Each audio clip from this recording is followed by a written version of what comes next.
الحمد لله رب العالمين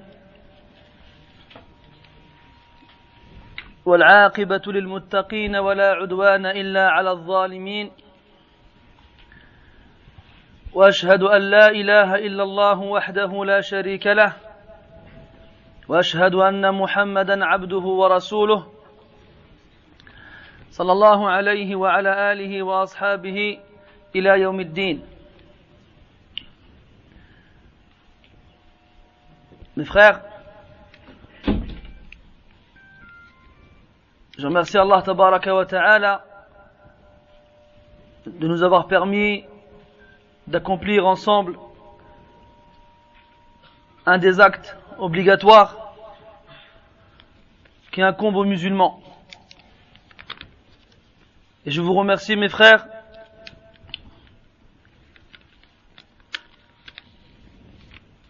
pour la bonne opinion que vous avez de moi. Et je demande à Allah tabaraka wa ta'ala de récompenser les personnes qui sont à l'origine de cette invitation et qui récompense chaque personne qui s'est rendue ici pour profiter de ce rappel. Mes frères, le sujet qu'on va aborder aujourd'hui nous concerne tous. Il n'y a pas d'exception à cette règle. Donc, comme vous le savez, on va parler ensemble d'un combat, d'une lutte acharnée que l'on mène contre un ennemi qui est constamment avec nous, mais qu'on ne voit jamais. Quel est-il? Il s'agit de nous-mêmes. An-nafs. Le mot nafs revient plusieurs fois dans le Coran, dans différents sens. Ibn al-Qayyim rahimahullah dans Kitab Ar-Ruh donne certaines des significations de ce mot. Et la signification qui nous importe ici est l'âme ou l'esprit, an-nafs. Il y a certains traducteurs qui l'ont appelé l'ego. C'est le moi intérieur. C'est toi qui, à l'intérieur, tiens les manettes et te contrôle. Et ça, en général, c'est ce qui se passe pour la plupart des gens. Donc cette âme qui est la tienne, il y a un combat qui se livre entre toi et elle. Soit tu la bats, tu prends le dessus, ou soit elle te bat et elle prend le dessus. Donc s'il y a un combat, c'est que forcément c'est ton ennemi. Et l'être humain ici-bas, il a beaucoup d'ennemis. Il a eu un ennemi avant qu'il ne naisse. Cet ennemi-là a juré à Allah Azza wa Jal qu'il serait l'ennemi de tous les êtres humains. Qui est-il? C'est Iblis et sa descendance. L'être humain a un autre ennemi qu'il a avec lui constamment, il s'agit de son âme. C'est pour ça que quand on parle du combat que l'on livre avec soi-même, avec son âme, il ne faut pas oublier que cette âme-là, elle a un complice, un assistant, et qui dit combat, dit arme. Et elle a des armes. Donc si tu veux savoir comment vaincre ton ennemi,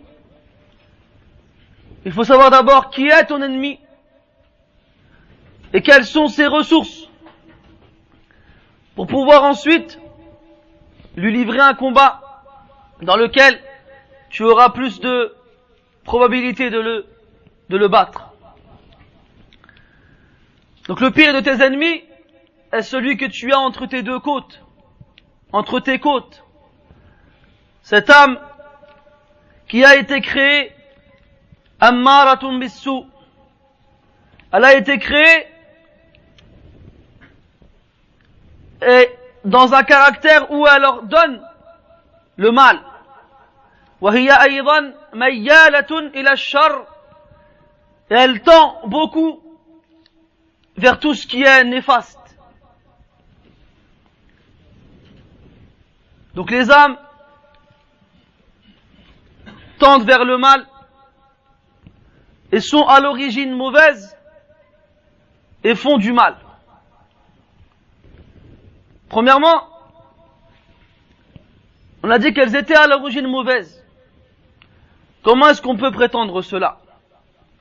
Allah tabaraka wa ta'ala dit dans le Coran: إنا عرضنا الأمانة على السماوات والأرض والجبال فأبين أن يحملنها وأشفقن منها وحملها الإنسان إنه كان ظلوما جهولا. Nous avons exposé le dépôt aux cieux, à la terre, ainsi qu'aux montagnes. Exposer le dépôt, c'est-à-dire on a proposé à ces créatures de prendre le dépôt, c'est-à-dire la foi, et d'être récompensés dans le cas où ils meurent croyants, ou d'être châtiés dans le cas où ils meurent mécréants. Alors ils en ont eu peur. Ils ont eu peur de cette responsabilité. Et qui l'a porté? L'être humain. Pourquoi? Car il a en lui deux caractéristiques à la base. Innahu kana zaluman jahula. Zaloum, c'est-à-dire injuste. Et jahoul, c'est-à-dire ignorant.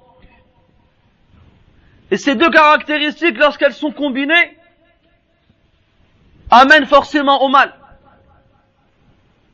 L'ignorance, c'est dans la façon de percevoir les choses et de les assimiler. Et l'injustice, c'est dans la façon d'appliquer les choses envers soi-même ou envers les autres. Et ces deux éléments-là sont les opposés de la science et de la justice. Ce qui nous permet de faire le bien.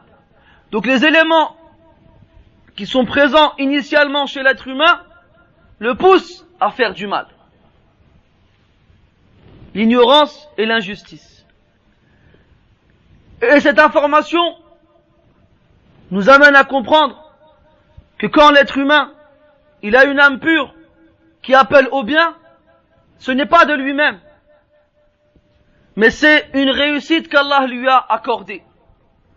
Dans le Coran, Allah Ta'ala, il dit: وَنَفْسٍ وَمَا سَوَّاهَا فَأَلْهَمَهَا فُجُورَهَا وَتَقْوَاهَا قَدْ أَفْلَحَ مَنْ زَكَّاهَا وَقَدْ خَابَ مَنْ دَسَّاهَا. وَنَفْسٍ, par les savants ont divergé sur le sens de nafs ici, et des plus prédécesseurs ont dit qu'il s'agissait de la vie de tout être animé, qu'il soit être humain, djinn ou autre. Pourquoi? Parce qu'ici il est indéfini. Wa nafsin, avec le tanwin. On n'a pas un nafs. Donc ça ne concerne pas une âme parmi d'autres, mais c'est général. Wa ma sawwaha, et la perfection dans laquelle il l'a établi, dans laquelle il l'a créé. فألهمها فجورها وتقواها. أي كما قال ابن عباس بين لها الخير والشر. Il lui a montré le bien et le mal à l'âme. Et après il nous dit قد أفلح من زكاها. Certes a réussi celui qui l'aura purifié. Mais quand on dit ici celui qui l'aura purifié, on parle de qui? De toi? Est-ce que toi, tu peux purifier ton âme? Vous allez me répondre oui. Je veux répondre oui aussi. Mais moi je parle à l'origine. à la base, c'est Allah subhanahu qui choisit qui il purifie. C'est Allah azza wa jal qui choisit les âmes de ses serviteurs qui sont dignes et qui méritent d'être purifiés. Dans le Coran, Allah Ta'ala il dit وَلَوْلَا فَضْلُ اللَّهِ عَلَيْكُمْ وَرَحْمَتُهُ مَا زَكَى مِنْكُمْ مِنْ أَحَدٍ أَبَدًا. Et si ce n'était la grâce d'Allah et sa miséricorde, il n'aurait purifié parmi vous personne. وَلَكِنَّ اللَّهَ يُزَكِّي مَنْ يَشَاءُ. Mais Allah purifie qui il veut. Dans le Coran, Allah il dit فَلَا تُزَكُّوا أَنفُسَكُمْ هُوَ أَعْلَمُ بِمَنِ اتَّقَى. Ne vous purifiez pas vous-même. Yani ne prétendez pas que vos âmes sont pures. هُوَ أَعْلَمُ بِمَنِ اتَّقَى. C'est lui, Allah Azza wa Jal, qui sait mieux qui est le plus pieux. Qui est le plus pieux. Donc comme on va voir par la suite les différentes sortes d'âmes qui existent, si en entendant leur définition tu te reconnais parmi les meilleurs, alors remercie Allah Azza wa Jal, car il t'a choisi et il t'a élu et il a voulu pour toi un énorme bien.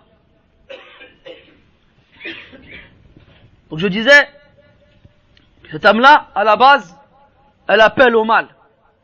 Et elle tend vers le mal, et elle est mauvaise. Regardez, dans ce qu'on appelle Khutbatul Haja, ce sermon, cette introduction que les imams, les prédicateurs et les savants disent dans leur discours, Innal hamdalillahi nahmaduhu wa nasta'inuhu ila akhirih. Et à la fin, il y a un passage dans lequel on dit wa na'udhu billahi min shururi anfusina. Et on cherche refuge auprès d'Allah Azza wa Jal contre le mal de nos âmes. Contre le mal de nos âmes. Min shururi anfusina. Ce passage-là prouve que nos âmes procurent ou bien accomplissent, et pas seulement un mal, mais des maux. Parce que le mot shurur ici c'est le pluriel du mot shar. Donc on cherche refuge auprès d'Allah contre le mal de nos âmes, ou bien les actions mauvaises que nos âmes puissent effectuer. Donc lorsqu'on sait cela, on sait déjà le danger qu'il y a dans cet ennemi. Maintenant il faut savoir, est-ce que toutes les âmes sont mauvaises? Comment est-ce qu'on peut savoir cela? Comment est-ce qu'on peut savoir la nature de l'âme humaine dans toutes ses facettes? On demande à celui qui connaît l'être humain mieux que l'être humain ne se connaît lui-même. Qui est-il? Son créateur, subhanahu wa ta'ala. Allah Azza wa Jal te connaît mieux que toi, tu ne te connais toi-même. Et il connaît mieux que tout le monde ce qu'ils peuvent connaître. Et Allah Azza wa Jal dans le Coran, il nous a décrit l'âme de plusieurs façons. Les savants ont retenu donc 3 catégories concernant l'âme. Et ils ont divergé. Ils ont dit, est-ce que il y a une âme, mais qui peut avoir une de ces 3 caractéristiques différentes? Ou bien, est-ce que il y a une âme comme ça, c'est tout? Une âme comme ça, c'est tout, et une âme comme ça, c'est tout. Et la parole la plus proche, la plus juste, c'est que l'âme est l'origine, est le tronc, qui revêtira des vêtements différents. Et en fonction du vêtement qu'elle portera, donc elle aura suivi un chemin. Donc la première des âmes, à laquelle Allah Azza wa Jal fait référence dans le Coran est l'âme instigatrice du mal. An-nafsul ammaratu bis-sou. Il n'a pas dit al-amiratu bis-sou. Il a dit al-ammaratu bis-sou. Et ammara, en conjugaison arabe, répond à une échelle qui indique la multitude. Fa'ala. Comme quand Allah il dit wa inni la ghaffarun. Ghaffar, ça veut dire yaghfiru kathiran li kathirin min an-nas. Il pardonne beaucoup. Donc là la multitude elle revient à l'action. Et il pardonne à beaucoup de gens. Donc la multitude elle revient à celui qui subit l'action. Là. C'est clair? Taï. Donc ammara, c'est-à-dire que l'âme, elle ordonne beaucoup. C'est-à-dire que l'ordre chez elle se répète de nombreuses fois. Et elle ordonne beaucoup de choses. Donc elle ordonne beaucoup de fois, beaucoup de choses. Mais c'est quoi ces choses-là? C'est as-sou. Et c'est quoi as-sou? C'est le mal. Inna an-nafsa la'ammaratum bis-sou. Certes, l'âme ordonne beaucoup de fois, beaucoup de mal. Cette âme-là, c'est une âme qui n'est pas apaisée et tranquillisée lorsqu'elle entend Allah t'a imposé cela, ou Allah t'a interdit cela. Elle n'aime pas les limites, elle n'aime pas les restrictions. C'est pour ça que le prophète sallallahu alayhi wa sallam a dit Huffatil jannatu bil makarih wa huffatil naru bil shahawat. Le paradis a été entouré par des choses détestables. Bil makarih. Ça veut dire quoi des choses détestables? Des choses détestables à l'âme. Parce que les éléments qui entourent le paradis sont des choses en général que l'âme n'aime pas accomplir. C'est pour ça qu'on a dit, que le prophète il a dit, alayhi sallam bil makarih. Ce qui entoure le paradis sont des choses détestables. Pour qui? Pour l'âme. Et ce qui entoure l'enfer, ash-shahawat, ce sont les plaisirs. Parce que l'âme, elle aime assouvir ses plaisirs. L'âme, elle aime concrétiser ses passions. Et plus tu lui ouvres la porte, plus tu réponds affirmativement à ses envies, et plus elle devient forte. Et moins, tu arriveras à la contredire. Inna an-nafsa la'ammaratun bis-sou' illa ma rahima rabbi. L'âme qui appelle au mal. D'ailleurs, imaginez que l'âme, c'est une bête, un fauve, un lion. Et imagine que toi, tu es ce bonhomme avec un fouet dans la main et une chaise dans l'autre. Le dompteur, comme on les voit dans les cirques. Ben, t'en as qui ne savent pas gérer correctement leurs bêtes et qui ne savent pas aussi les nourrir correctement. Ils les nourrissent trop. À un point où à la fin, on a entendu qu'un lion il a mangé le dompteur. C'est pour ça qu'Ibn al-Qayyim rahimahullah il dit Inqasama an-nasu ila qismayn. Les gens se séparent en deux catégories. Une catégorie de personnes qui ont été battues par leurs âmes. Ça veut dire que la balance s'est retournée. C'est l'âme qui possède la personne. Et ce n'est plus la personne qui possède l'âme. Elle la possède et elle la gère et c'est elle qui y commande. Et la personne elle devient son subordonné. Et la deuxième catégorie, Ce sont des gens qui ont su dompter leurs âmes. Ils la tiennent entre leurs mains et elle exécute leurs ordres. Elle exécute leurs ordres. Et cette seconde catégorie d'âmes, qu'on appelle dans le Coran An-Nafsu al-Mutma'inna, l'âme apaisée, l'âme tranquillisée, l'âme sereine. C'est cette âme qui est apaisée à l'ordre d'Allah Azza wa Jal.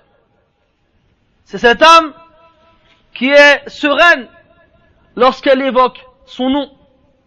C'est cette âme qui ne ressent pas la solitude lorsqu'elle se rapproche de lui.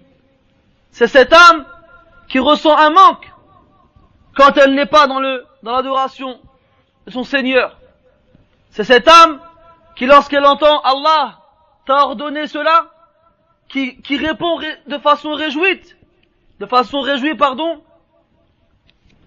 si Allah m'a ordonné cela, c'est que c'est un bien pour moi, car il n'ordonne les choses qu'avec une sagesse immense et parce qu'il veut le bien de ses créatures. C'est cette âme, lorsqu'elle entend Allah a interdit cela, elle répond de façon réjouie. Si Allah a interdit cela, c'est parce qu'il y a un mal dans cette action et pour nous. Et Allah n'interdit à ses serviteurs que ce qui est mauvais pour eux.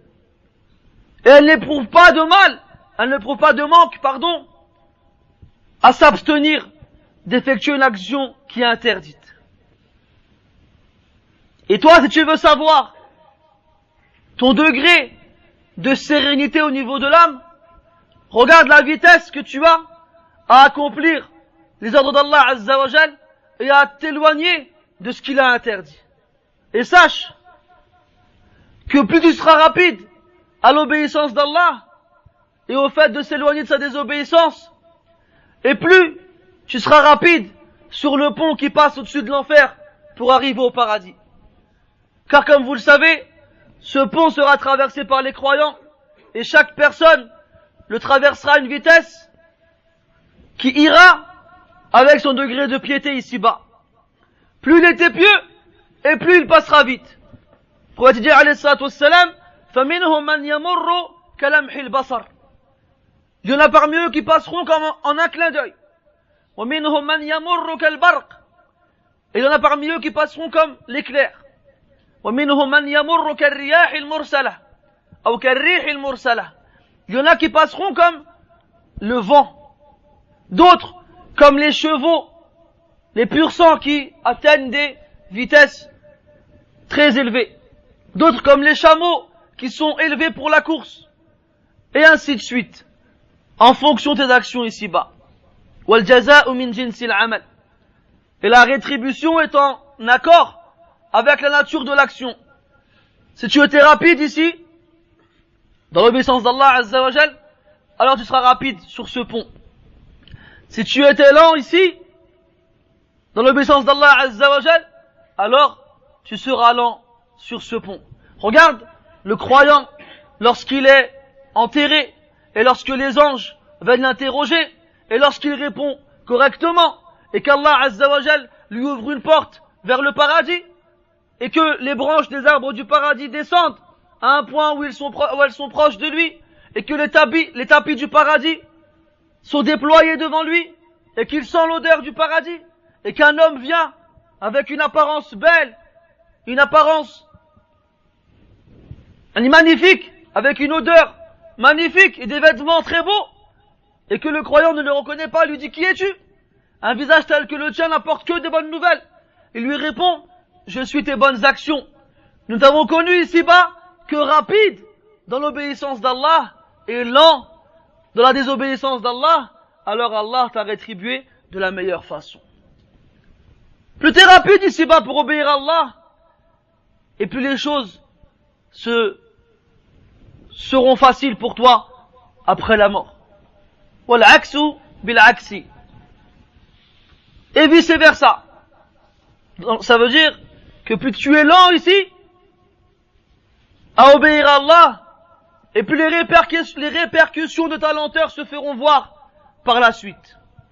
Des fois, des gens entendent que telle action est interdite, que telle action est obligatoire, et les voici qui soupirent, et qui font des bruits, qui ressemblent à celui de l'âne, lorsqu'il a un poids trop lourd sur son dos, et qu'il a du mal à le porter. Hein? Il dit, qu'est-ce que vous avez vous à tout nous interdire? Qu'est-ce que vous avez tout est obligatoire ou tout est interdit? Et moi j'ai voulu leur répondre, et qu'est-ce que vous avez vous à tout permettre? Qu'est-ce que vous avez vous à ne plus considérer quoi que ce soit comme étant interdit? Regarde le farq, regarde la différence qu'il y a chez les chrétiens entre les gens qui sont pratiquants, entre guillemets, et ceux qui ne le sont pas. Regarde la différence qu'il y a dans la pratique religieuse chez les chrétiens entre les religieux et les autres. Va dans un monastère et regarde un moine, qu'est-ce qu'il fait? Je ne sais pas combien de prières ils ont par jour. Ils font des jeûnes dans lesquels ils s'abstiennent de parler, ils s'abstiennent de manger, et le plus aberrant, c'est qu'ils s'interdisent le mariage et d'avoir des enfants. Ils se privent de tout plaisir, ils s'isolent et se recueillent, et se coupent de la vie.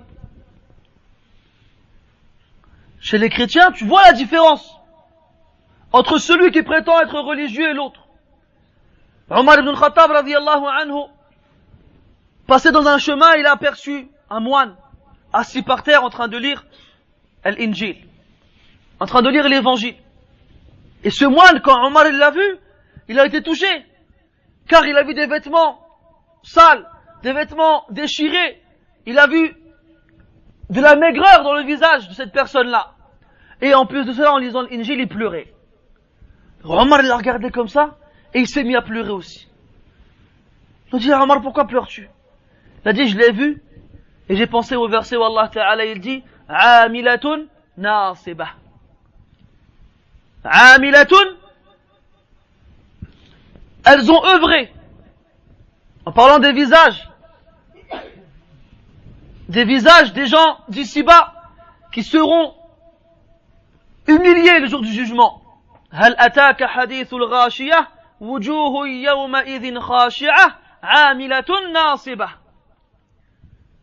Des visages ce jour-là seront humiliés, rabaissés. Amilatun, c'est-à-dire elles ont œuvré, elles ont fait des choses ici-bas que très peu de personnes ont pu faire. Dans ce qu'elles ont cru être l'adoration d'Allah. Mais elles n'ont pas choisi le bon chemin. D'où la fin du verset, Nasibah. Elles se sont éreintées, elles se sont fatiguées, entre guillemets, pour rien. Le moine, il s'abstient de manger une certaine partie de la journée. Il s'abstient de parler. Il s'abstient de vivre en société, en communauté. Il s'abstient de se marier, d'avoir des enfants et d'avoir des rapports charnels. Et à la fin, il meurt. Et il n'a pas cru au prophète, alayhi salatu wassalam, ni au Coran. Alors il sera éternellement en enfer. Il s'est fatigué. Il s'est éreinté. Pour rien. C'est pour ça que Omar radiyallahu anhu l'a vu et il a pleuré. Revenons chez nous. Chez les musulmans. Aujourd'hui, comme on dit au bled, tout va bien. Tout est halal. T'entends plus le mot haram. T'entends que makrouh. On a que des fuqaha dans la umma. On a que des jurisconsultes qui savent la distinction qu'il y a entre le makrouh et le haram. Et si tu veux faire le petit malin, tu lui demandes la distinction qu'il y a entre makrouh tahriman et makrouh tanzihan. Et là, il bégaye, il dit quoi?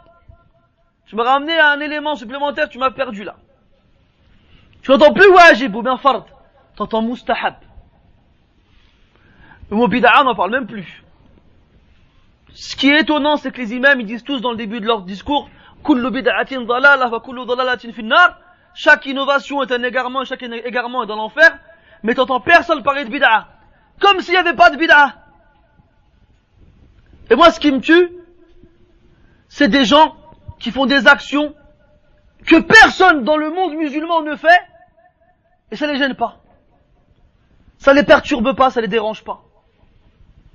Tu dis, tu trouves pas bizarre que tu fasses ça, toi, et que en Arabie Saoudite, ils le font pas? Bien, parce qu'ils ont pas le même madhab. Ils ont trouvé des réponses à tout. Ils ont trouvé des réponses à tout. Mais bien entendu, des fausses et des mauvaises réponses. Et quand tu le bloques avec des versets du Coran et des hadiths du prophète, alayhi salatu wassalam, alors tu as le droit à la fameuse phrase, ouais, mais vous exagérez, vous interdisez tout, Allah il a pas dit comme ça, Allah il a dit, fais la prière, sois gentil, et Allah ghafurur rahim. Il a résumé le Coran en 2 phrases. Il a fait mieux que les mufassirines qui ont fait un petit tafsir. Wallah, shay ajib hada. Eh ben ça, mes frères, ces réactions, ce sont des preuves comme quoi l'âme de cette personne, elle n'est pas mutma'inna. Elle n'est pas apaisée. Elle n'est pas tranquillisée à l'ordre d'Allah Azza wa Jal. Lorsque le prophète sallallahu alayhi wa sallam est arrivé à Médine, il a remarqué qu'il y avait 2 jours dans l'année dans lesquels les Ansar, les Médinois, s'amusaient. Car c'était pour eux des jours de fête.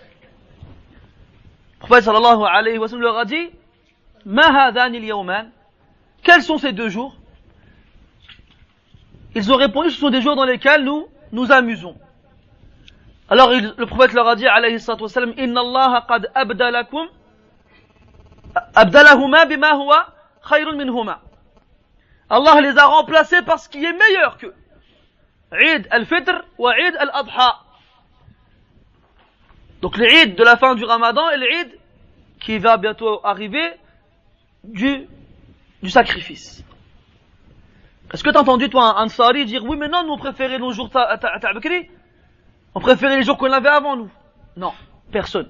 Sami'na wa ata'na. On a entendu et on a obéi. On met en pratique directement. Pas comme nous, tu entends Sami'na wa ata'na, t'as remarqué, avant la prière dans la mosquée, il y a l'iqama, l'imam il dit aux gens, istawu i'tadilu, et il fait le takbir, et t'entends plein de gens derrière qui disent Sami'na wa ata'na. Pourquoi? Tu dis ça à ce moment-là.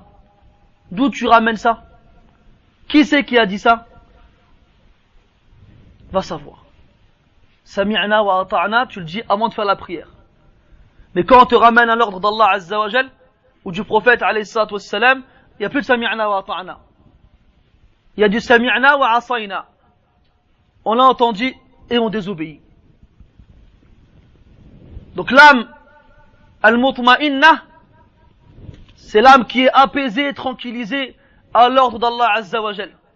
C'est l'âme qui, lorsqu'elle écoute du Coran, elle s'évade. Elle sent le bonheur et elle entre dans un paradis. Comme il dit Ibn Taymiyyah, rahimahullah, il y a un paradis ici-bas. Si le croyant n'y entre pas, il n'entrera pas dans le paradis de l'au-delà. Et c'est ce paradis, c'est le paradis de la foi, c'est le paradis de la ilaha illallah, c'est le paradis du Coran. Dans le Coran, Allah dit, Ala bi dhikrillahi tatma'innul qulub. N'est-ce pas par le rappel d'Allah que les cœurs se tranquillisent? Et toi, tu allumes la radio, tu mets de la musique, et tu te tranquillises. Et quand on met du Coran, on nous dit c'est bon, le Coran, il n'y a personne qui est mort. Ya subhanallah. Ya subhanallah. Le Coran a-t-il été révélé pour les morts? Ou bien est-ce qu'il a été révélé pour faire revivre les cœurs morts? أَوَمَنْ كَانَ مَيْتًا فَأَحْيَيْنَاهُ وَجَعَلْنَا لَهُ نُورًا يَمْشِي بِهِ فِي النَّاسِ كَمَنْ مَثَلُهُ فِي الظُّلُمَاتِ لَيْسَ بِخَارِجٍ مِنْهَا. Est-ce que celui qui était mort, et nous l'avons fait revivre, et lui avons donné une lumière avec laquelle il marche parmi les gens, est comme celui qui est dans les ténèbres et qui n'en sortira jamais? La réponse, non. Qui c'est qui est mort et qu'Allah il fait revivre? C'est celui qui ne croyait pas et à qui Allah il donne la foi. c'est lui qui est vivant. وَجَعَلْنَا لَهُ نُورًا, on lui a donné une lumière. Quelle est cette lumière? على أقوال عدة أو عديدة عند أهل العلم, منها الإيمان, منها العلم, منها القرآن, وكلها متقاربة ومشتركة. Il y en a qui ont dit la science, d'autres qui ont dit le Coran, d'autres qui ont dit la foi, et ainsi de suite. Mais c'est par la foi, c'est par l'étude du Coran et donc de la science que la foi s'accroît. Et celui qui a une âme apaisée ici-bas, c'est à lui que lorsqu'il meurt, les anges lui disent Ya ayyatuha an-nafsul mutma'innah, irji'i ila rabbiki radiyatan mardiyah. Celui qui avait une âme apaisée de son vivant, le jour où les anges viennent recueillir son âme, ce sont eux qui lui disent. C'est à lui qu'on dit Ya ayyatuha an-nafsul mutma'innah. Ô toi âme apaisée, irji'i ila rabbiki radiyatan mardiyah, retourne vers ton Seigneur satisfaite et agréée. Pourquoi? Parce que le prophète dit alayhi salatu wassalam, man ahabba liqa Allah, ahabba Allahu liqa'ah, wa man kariha liqa Allah, kariha Allahu liqa'ah. Celui qui aime à rencontrer Allah, eh bien Allah il aime à le rencontrer.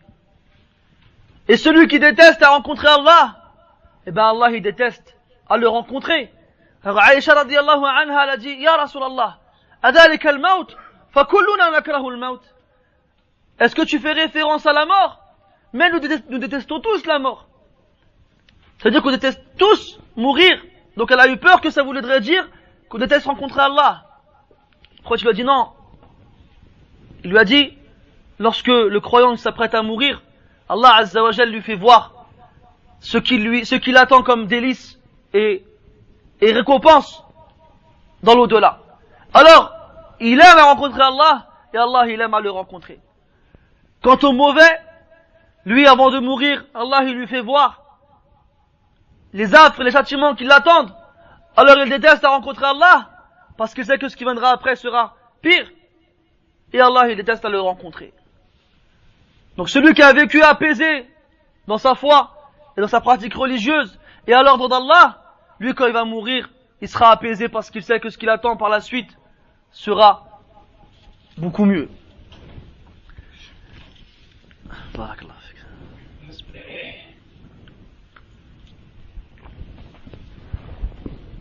Le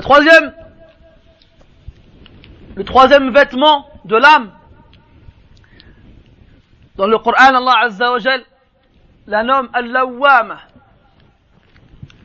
Al-Lawwama, c'est l'âme qui se plaint. D'autres savants nous donnent un deuxième sens. Ils ont dit Al-Mutalawwima.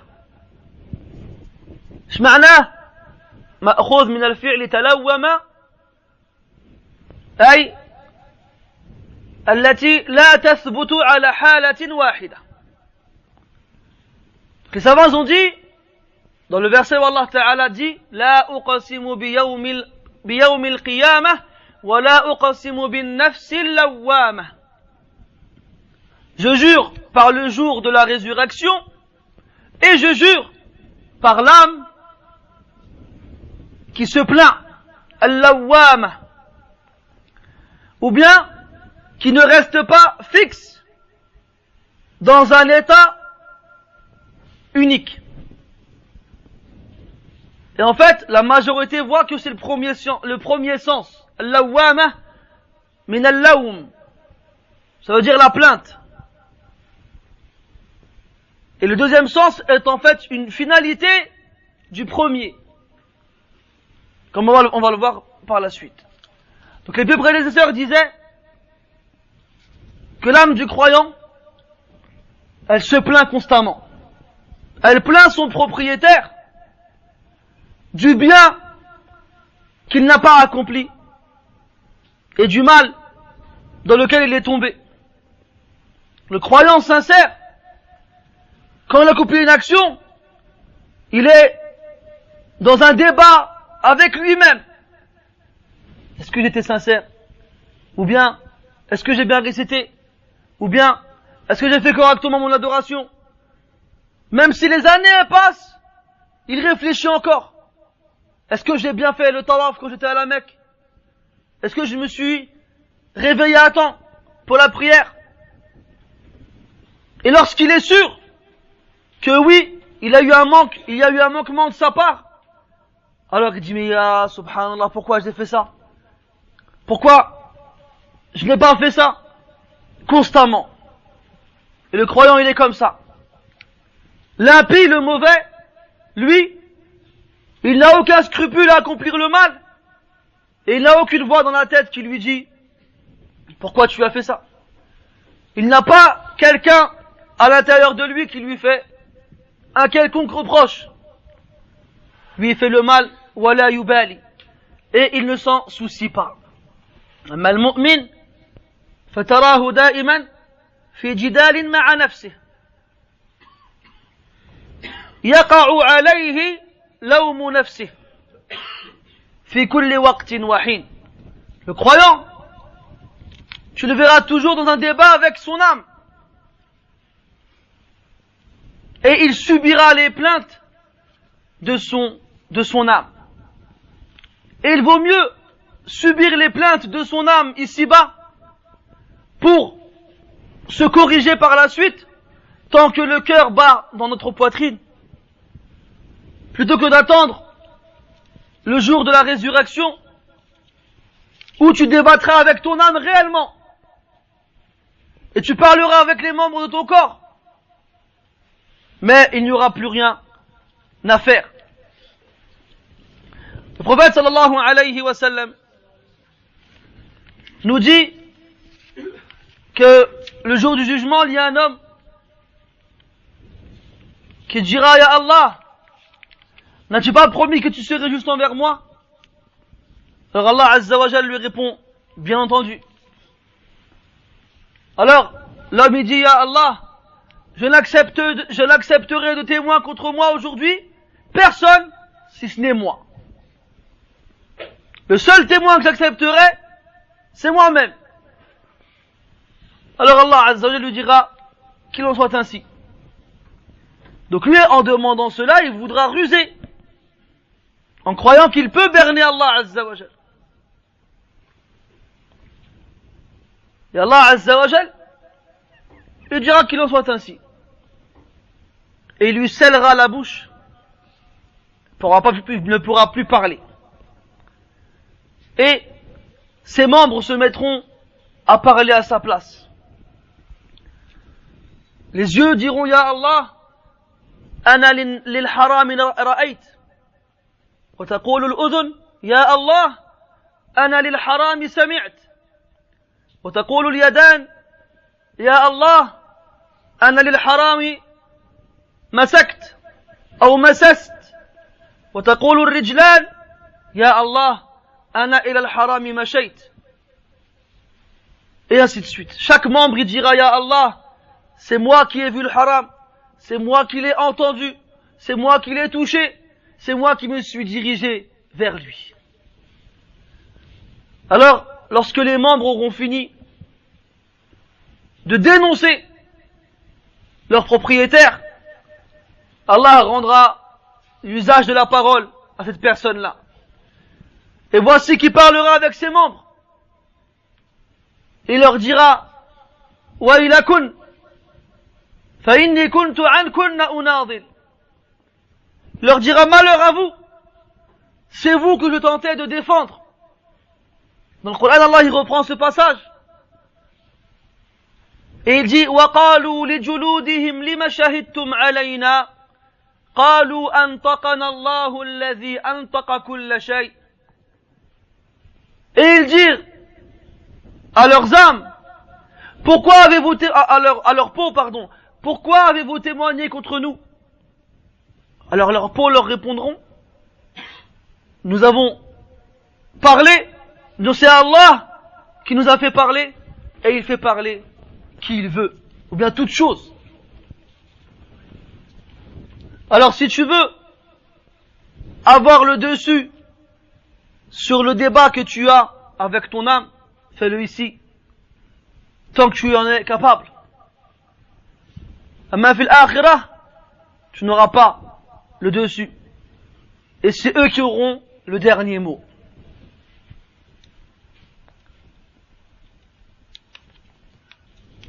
Donc on sait maintenant combien de catégories d'âmes il existe.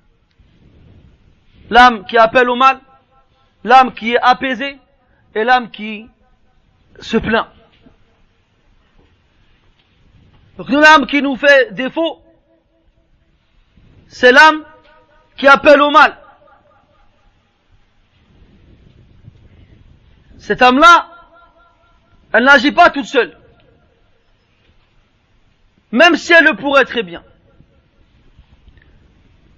Mais plus elle a des atouts de son côté, et plus elle a des chances de gagner et de remporter la victoire. Donc son allié principal à cette âme-là, c'est Shaitan. Et qui dit combattre son âme, dit aussi combattre son Shaitan. Et qui dit combat, comme on l'a dit tout à l'heure, dit arme. Et les armes préférées, et l'arme préférée de l'âme, c'est ash-shahawat. C'est les passions. C'est les désirs, al-ahwa wa ash-shahawat.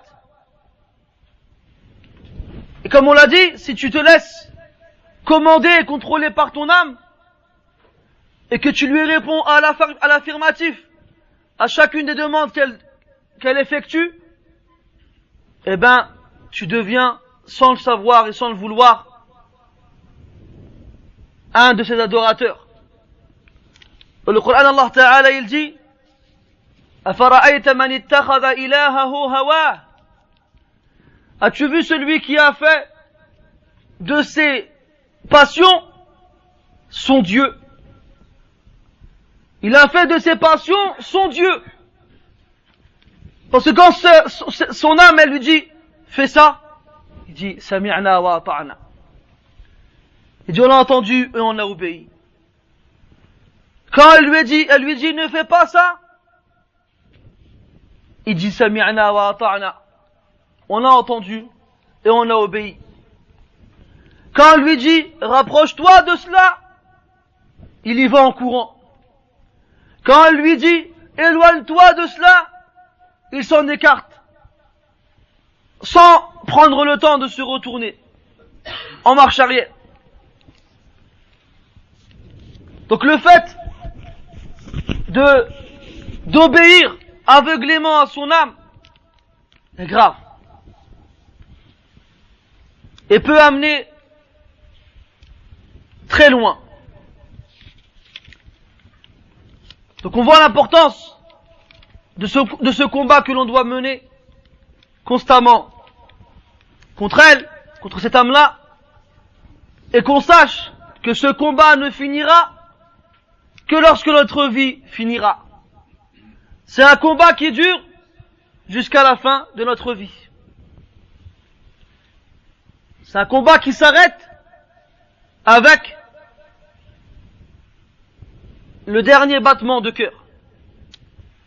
Et l'âme et le shaitan travaillent main dans la main jusqu'à ce dernier instant. Comme il a été rapporté que l'imam Ahmad ibn Hanbal rahmatullahi alayh était en train d'agoniser sur son lit.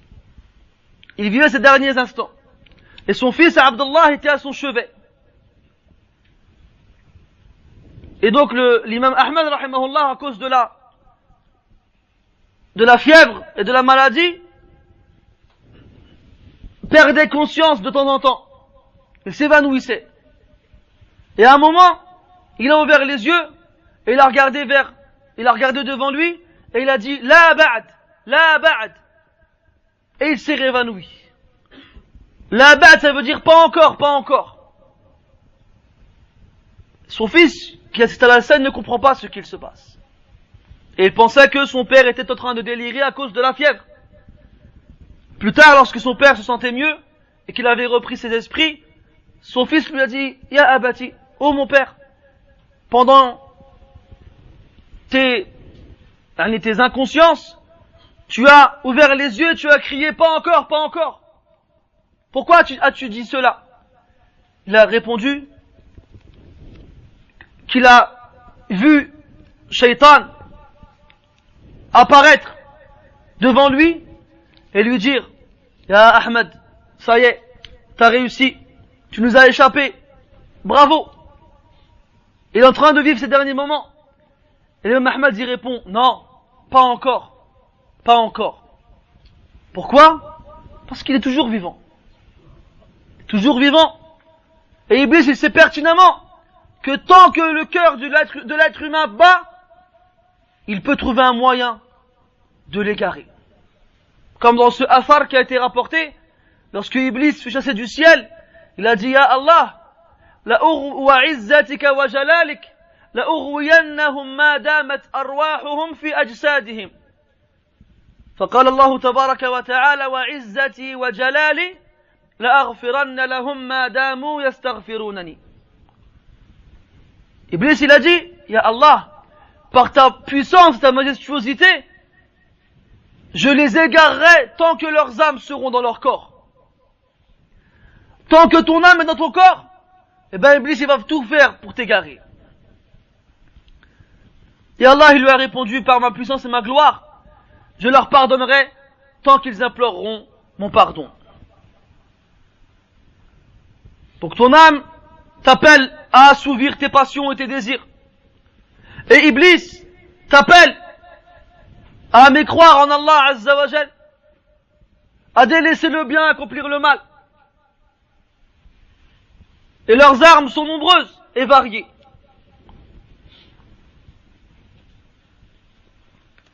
C'est pour cela, c'est dû à la difficulté de ce combat qu'on l'a appelé djihad.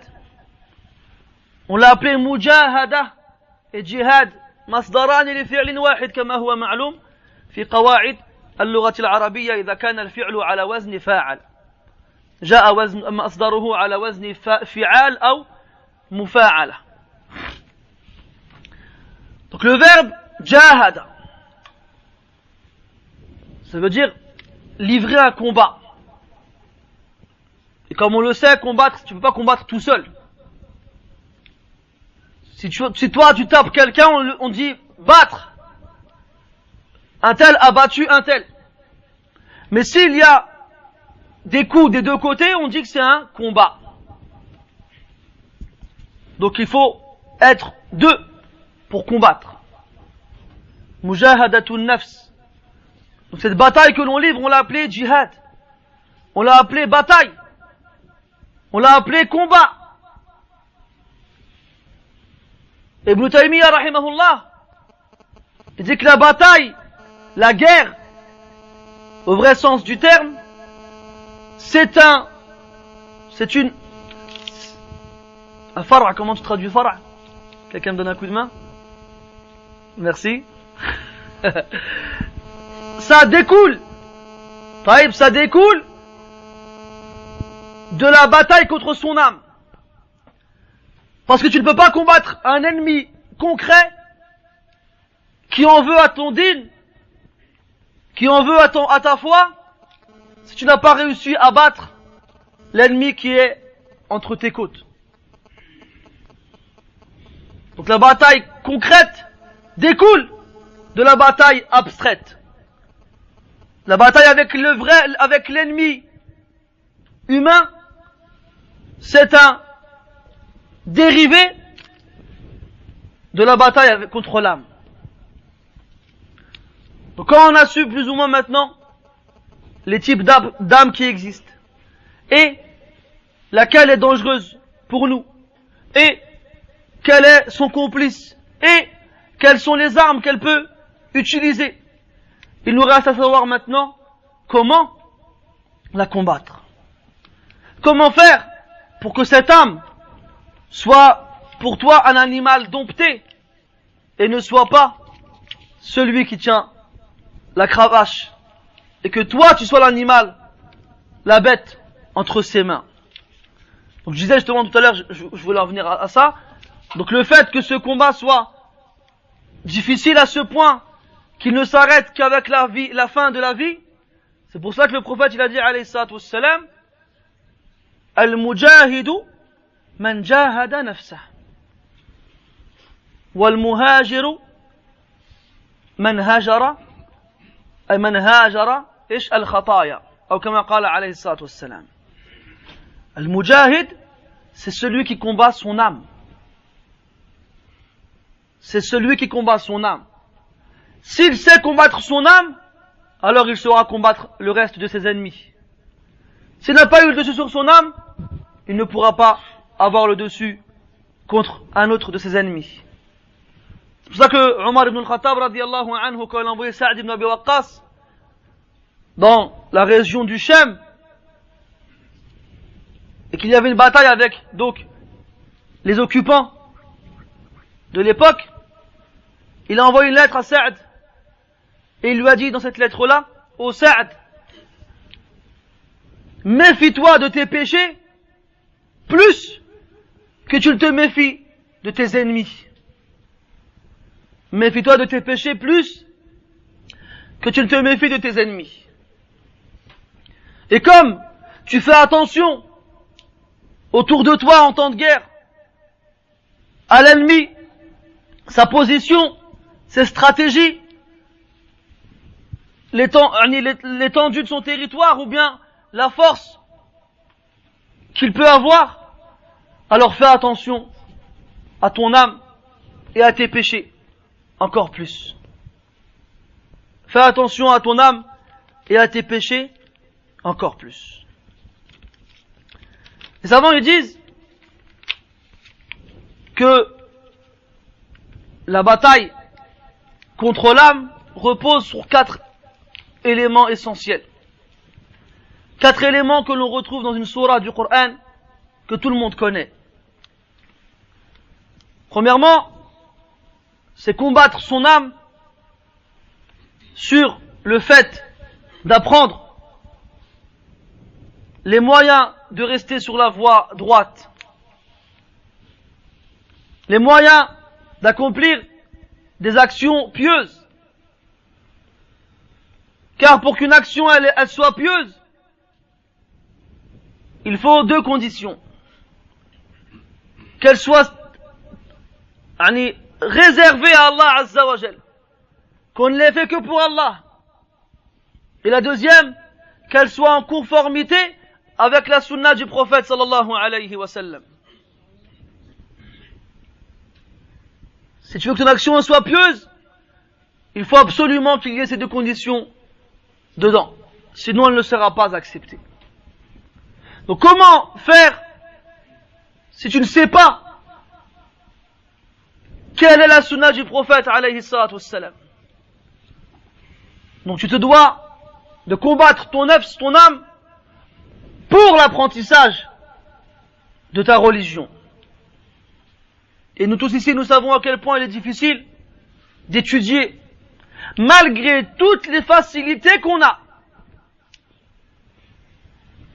Avant, on se plaignait parce qu'on ne comprenait pas l'arabe. Alors, il y a plein de frères qui nous ont traduit plein de livres en français. Avant, on se plaignait parce qu'on n'avait pas de savants en France. Alors, on a des cassettes et des MP3 et des CD et Internet. Le savant, tu l'as dans ta chambre. T'as des sites de savants aujourd'hui qui diffusent leurs cours en direct. T'as même une boîte mail dans laquelle tu peux poser des questions en direct et le cheikh il te répond en direct. Chez toi, ici, à Noisiel, dans le 77. Et lui, il est en Arabie Saoudite, à Mecca, à Médine ou dans une autre ville. Ajib. On a tous des MP3, des téléphones qui font tout. Après l'oreille et le micro-ondes, le téléphone. Il fait tout. Caméra, il fait appareil photo, dictaphone, lecteur MP3, lecteur MP4, lecteur MP20. Al-Muhim, on a tout.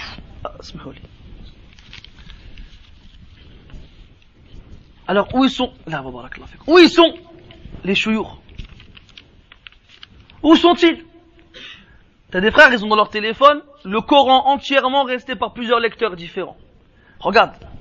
Alors j'ai le Coran entier de Cheikh Soudaïs, de Cheikh Shuraim, de Cheikh Foulan, de Cheikh Foulan. Et lui, miskin, il ne connaît pas Juz Amma. Maghrour ant. Comment tu peux te vanter d'avoir Stin Hizb 20 fois dans ton téléphone, alors que tu n'as même pas réussi à prendre Juz Amma? Pareil avec les Doros. Il y a un frère, il a son disque dur portable, 100 gigas, de Cheikh Al-Fawzan, de Cheikh Ibn Baz, de Cheikh Al-Albani, rahmatullah alayhim. Et lui, miskin, le frère, il parle pas l'arabe. Hajib hada. Avec ça, tu devrais être le meilleur parmi nous. Vous savez pourquoi? Parce qu'il a quelque chose en lui-même qui le freine et qui lui met des obstacles pour réussir à faire cela. Quand il voit qu'il y a une école qui est ouverte et qu'il va aller pour s'inscrire, il prend le prospectus comme ça, il voit quoi? 200 €? C'est trop cher. Ou bien, c'est que le soir, mince, je travaille. Ou bien, les réponses, les excuses, on les connaît tous, hein. On en a plein en stock. Et à la fin, il ne fait plus de cours. Il n'en fait pas. Ou bien, il s'inscrit. Mais il se plaint, il trouve que le prof, il donne trop de devoirs. Ou bien, il n'explique pas assez. Ou bien, il n'est pas assez compétent. J'en passe assez d'autres. Quand j'étais en Égypte, j'ai vu un frère, ça faisait 2 ans qu'il était en Égypte. J'étais étonné de voir qu'il ne parlait presque pas un mot d'arabe. Je lui ai dit, t'as fait quoi pendant 2 ans? Il me dit, au début j'étais dans une école, ça me convenait pas comment ils donnaient leurs cours. Alors j'ai changé dans une autre école, et pareil ça me plaisait pas. Alors j'ai pris un prof particulier, mais il faisait des fautes. Je suis bon? Comment tu sais qu'il faisait des fautes? En fait, j'ai demandé à ma femme, elle a demandé à son prof, elle a demandé à une de ses collègues. T'as un sanad. Al-Muhim, vas-y, continue. Alors il est passé de prof particulier en prof particulier. Il a dû avoir en tout, sur 2 ans, peut-être une dizaine de profs. Il n'a pas fini une leçon. Il n'a pas fini une leçon. Donc comment toi t'arrives pas à me faire une phrase nominale en arabe, et tu vas me dire que les profs qui sortent d'université avec des maîtrises en arabe font des fautes? Je dis pas qu'ils font pas de fautes. Ils doivent sûrement en faire, comme tous les êtres humains font des fautes. Mais t'es qui toi pour dire que lui il fait une faute? Et le résultat c'est quoi? 2 ans plus tard, tu ne parles toujours pas l'arabe. Et allez, voyagez, vous verrez par vous-même. Comme quoi des fois des gens ils font des efforts, vont payer une certaine somme, et ils vont se rendre dans un pays qu'ils ne connaissent pas, et quand ils vont arriver sur place, le neuf il va avoir le dessus. Le neuf il va trouver un moyen de gagner, alors qu'ils ont réussi à faire 80% du chemin. Ils vont arriver jusqu'à là-bas, et à la fin le neuf il va tout retourner, et il va avoir l'avantage. Il va avoir l'avantage. Donc, tout ça pour dire qu'il faut forcer son âme à étudier et à apprendre. Et n'oubliez pas ce hadith que tout le monde connaît, où le prophète dit alayhi salatu wassalam, Man yuridillahu bihi khayran yufaqqihhu fid din. Celui pour qui Allah veut du bien, il l'instruit dans la religion. Il l'instruit. وقال يحيى بن آدم أحد الصالحين من السلف إذا لم يرد الله بعبده خيرا شغله بالأغاليط. Lorsqu'Allah ne veut pas du bien pour son serviteur, il l'occupe avec les fautes des autres. C'est un savant dans les fautes que les autres commettent, mais un ignorant dans ce qu'il doit obligatoirement connaître. Lorsque tu vois quelqu'un comme ça, ce n'est pas quelqu'un pour qui on a voulu du bien. Et donc vois aussi toi, quand tu vois que tu n'arrives pas à étudier, que tu n'arrives pas à évoluer, pose-toi des questions. Il y a un problème. Et le problème, s'il vient de quelque part, il vient de chez toi. Il ne vient pas d'ailleurs. Deuxième point, c'est de combattre son âme sur la mise en pratique de cette science. Car une science qui n'est pas suivie par une mise en pratique te fera du tort plus que du bien. وعالم بعلمه لم يعملا معذب من قبل عباد الوثن. Et un savant qui ne pratique pas sa science sera châtié avant les adorateurs de statues. Troisième point, combattre son âme sur le fait d'appeler les gens vers Allah Azza wa Jal et de leur enseigner ce que tu as appris.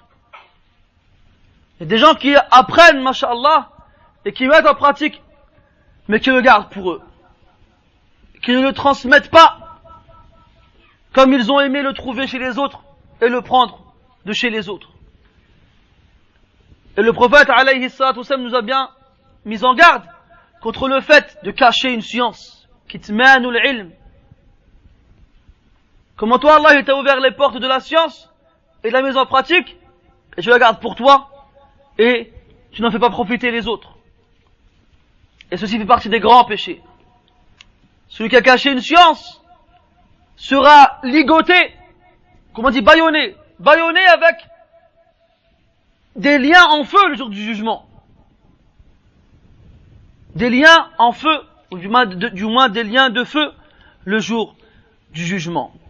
Et enfin, quatrième point, de combattre son âme sur la patience que l'on va devoir fournir suite aux difficultés qu'on va rencontrer lorsqu'on appellera les gens vers Allah Azza wa Jal. Wal asri, innal insana lafi khusr, illa alladhina amanu wa amilu s-salihati wa tawasaw bil haqqi wa tawasaw bis sabr. Par le temps, l'être humain est voué à la perdition, sauf ceux qui croient, font des actions pieuses, se recommandent mutuellement la vérité et se recommandent mutuellement la patience. Ceux qui croient, la foi, et la foi tu ne l'obtiens qu'avec la science. Et font des actions pieuses, la mise en pratique de cette science. Se recommandent mutuellement la vérité, appeler les gens vers Allah Azza wa Jal. Et se recommandent mutuellement la patience, car lorsque tu appelles les gens vers Allah, il y en a toujours qui vont se lever contre toi. C'est la sunna d'Allah Azza wa Jal dans ses prophètes et dans ceux qui suivent ses prophètes. وكذلك جعلنا لكل نبي عدوا شياطين الإنس والجن يوحي بعضهم إلى بعض زخرف القول غرورا ولو شاء ربك ما فعلوه فذرهم وما يفترون. Et c'est ainsi que nous avons attribué à chaque prophète un ennemi parmi les démons des êtres humains et les démons des djinns. Ils s'insufflent les uns les autres des belles paroles qui ont pour but de tromper les gens. Les prophètes ont toujours rencontré dans leur chemin des ennemis qui se sont confrontés à eux. Et Allah, il leur a toujours donné la victoire. Il en sera ainsi pour ceux qui suivent les prophètes. أشد الناس بلاء الأنبياء ثم الذين يلونهم. Les gens les plus éprouvés sont les prophètes et ceux qui viennent par la suite, c'est-à-dire ceux qui les ont suivis. Donc lorsque tu vas appeler vers Allah Azza wa Jal, dis-toi que tu vas être confronté à des problèmes, à des épreuves. Donc ne te fais pas avoir et ne désespère pas. Au contraire, réjouis-toi car tu es sur le chemin des prophètes. Et lorsque le croyant arrive à compléter ces 4 points-là, alors il a atteint le degré du Rabbani. Le Rabbani, comme disaient les savants, c'est celui qui a appris, qui a appliqué, qui a transmis et qui a patienté. C'est lui le Rabbani. Donc tu dois déjà combattre ton âme sur ces 4 points-là. Et enfin,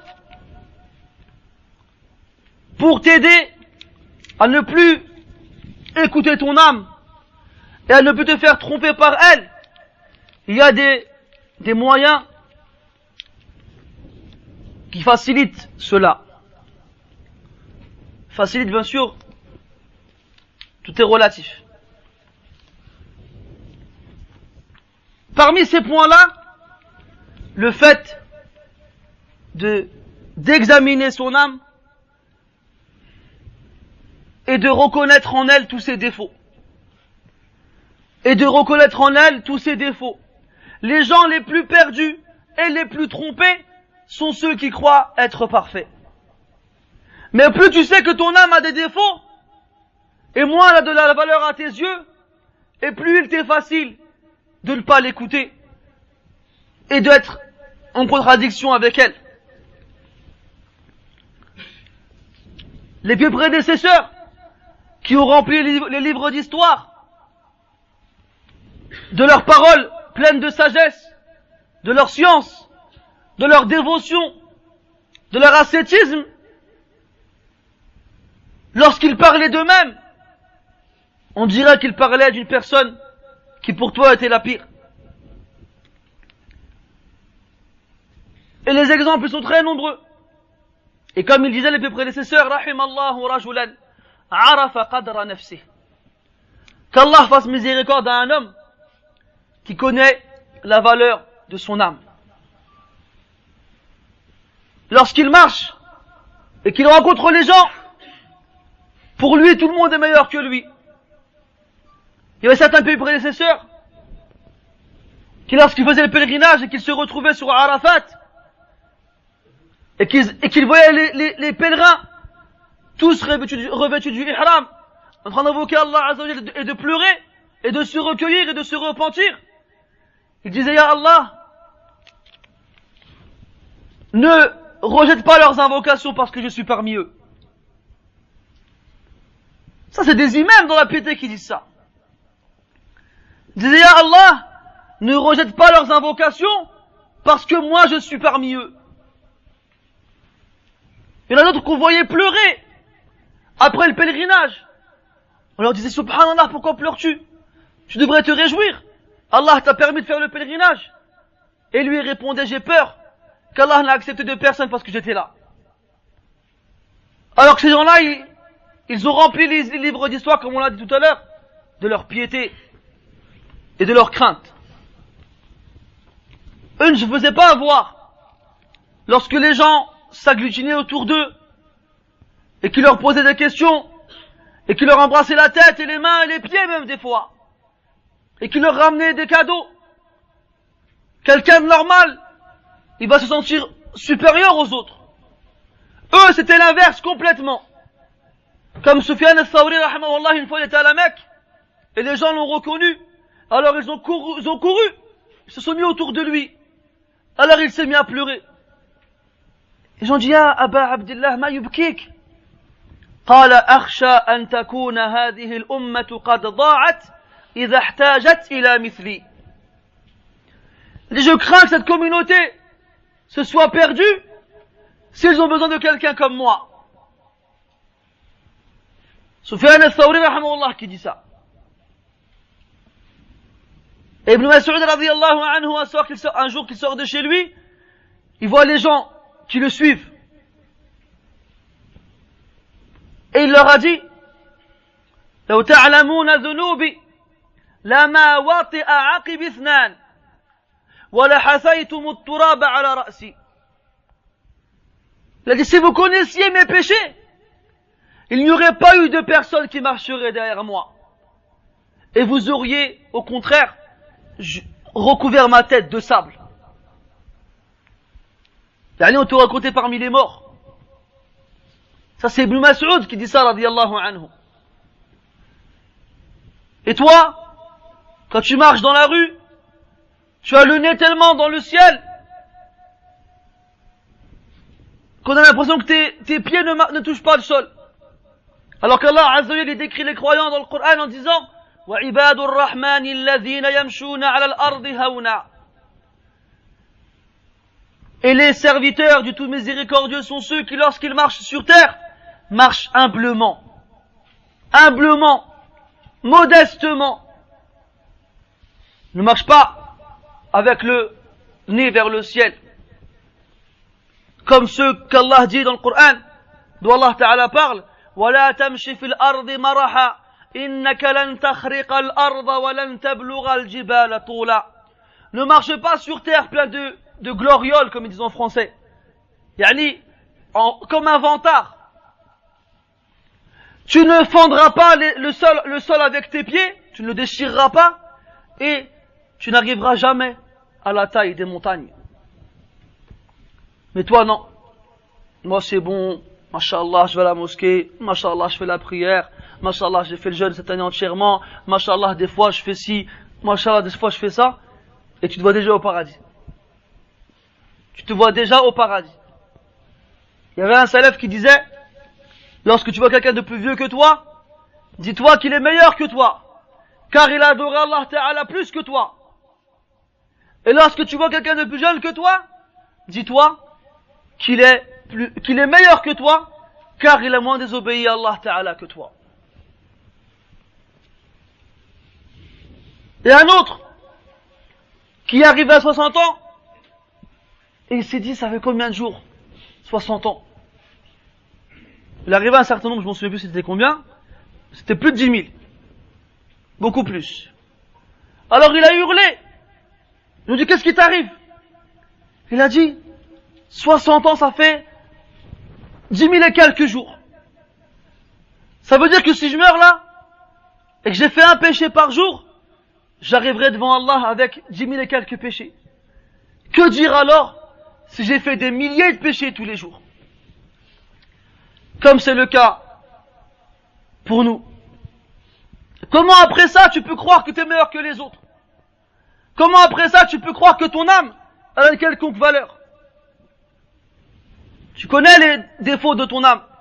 La paresse, la cupidité, l'avarice, la méchanceté, la jalousie, l'envie et d'autres. Comment alors est-ce que tu peux lui donner une importance? Et pire encore, comment est-ce que tu peux t'abaisser à lui obéir? C'est que toi tu es encore plus faible qu'elle. Lorsque tu connais les défauts de ton âme, ça t'amène à quoi?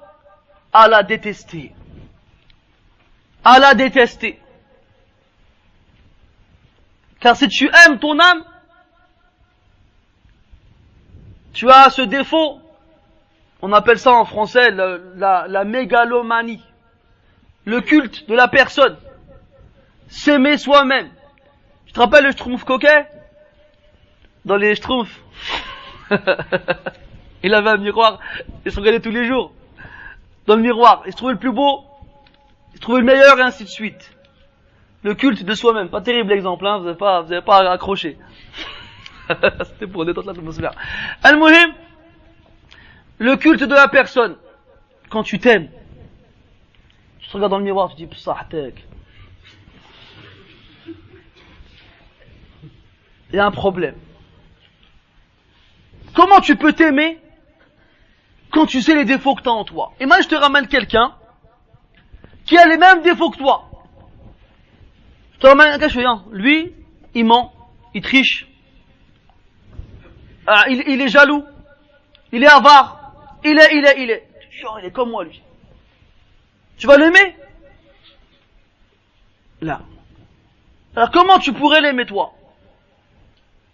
Comment tu pourrais, t'aimer toi-même, alors que tu as les mêmes défauts que lui? Et les salafs, les pieux prédécesseurs, lorsqu'ils parlaient d'eux-mêmes, Wallahi, on avait l'impression qu'ils aimaient tout le monde sauf eux. Comme ces exemples qu'on a donnés précédemment. Et lorsque tu as, entre guillemets, cerné les défauts de ton âme, et que tu as détesté ton âme, il te devient facile de ne plus l'écouter et de ne plus l'obéir. Et il te reste alors à faire un bilan des actions que tu commets tous les jours,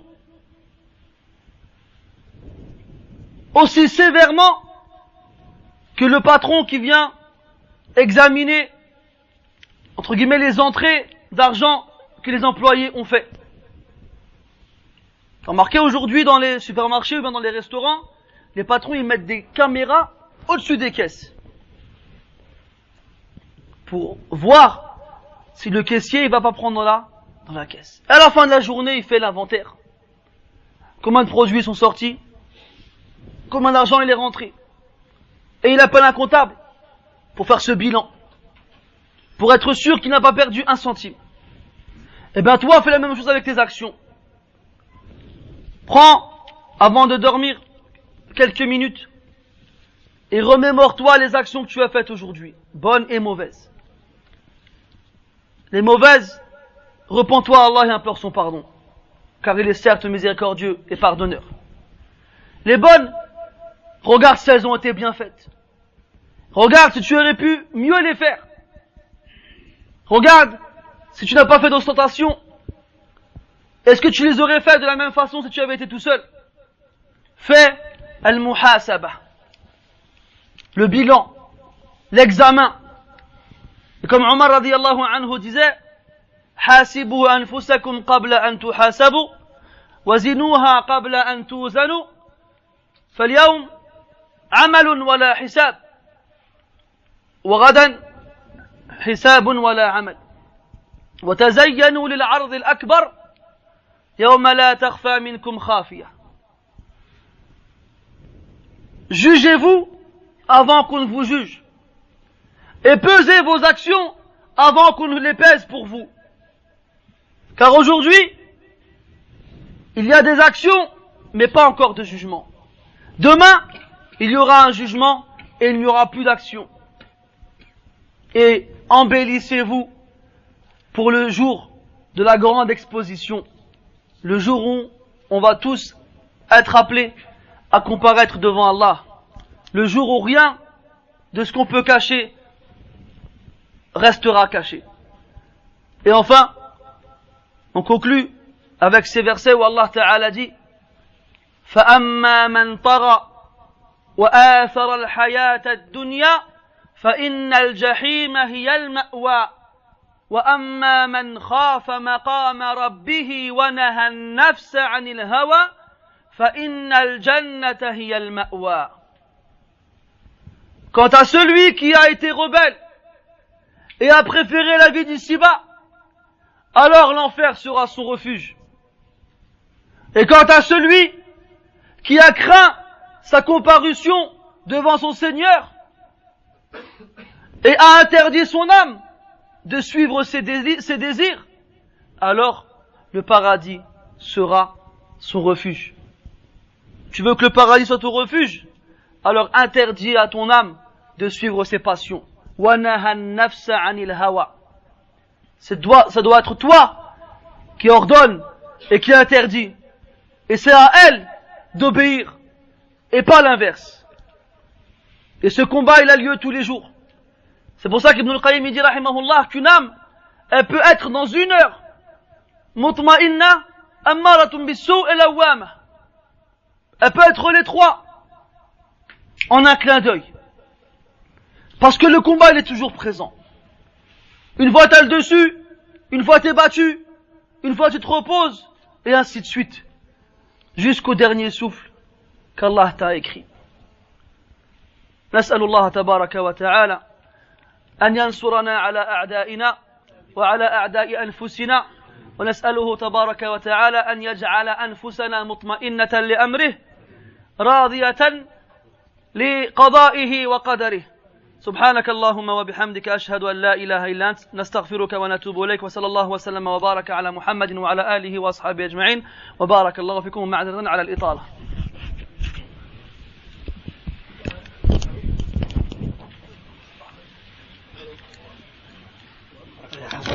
امين يا محمد بارك الله فيك جزاك الله خير الله يبارك فيك بارك الله فيك.